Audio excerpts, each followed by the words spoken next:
goes Pink Pilot!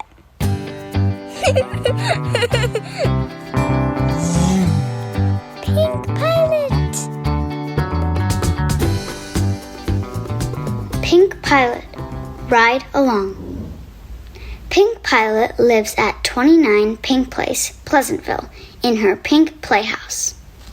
She flies a pretty pink plane and follows her dreams. Her favorite foods are pizza, pasta, and pink strawberry ice cream. Each morning, the sun shines on Pink Pilot's playhouse. What adventure awaits her today? She opens her mailbox to find a letter that reads, "Dear Pink Pilot, we want to see the sky too. Would you take us up as part of your crew? From your friends." Pink Pilot stops to think, "That's crazy.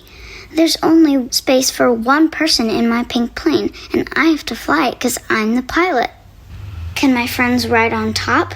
What if they get caught on the prop? Can they hold on with a rope? They might slip. I couldn't cope. Can they sit on the wing?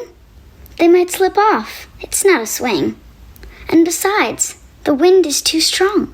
They couldn't hold on for long. Here's something we haven't tried. We could make more space inside." So they try to inflate the airplane like a balloon, but it just gets fat. It's not so nice to look at that. Next, she makes a sketch. Together they pull and pull, but it will not stretch. Then her friend has an idea. What if we had a wagon to pull? That would sure be wonderful. Pink Pilot says, "Oh yes, that's true, but it won't work unless the wagon has wings too." Pink Pilot and her friends flew and flew. They went over, under, around, and upside down. Plane 29 and the winged wagon land again in Pleasantville. They eat pasta until they have their fill. Back to the pink playhouse Pink Pilot goes, and when her next adventure will be, nobody knows. The end.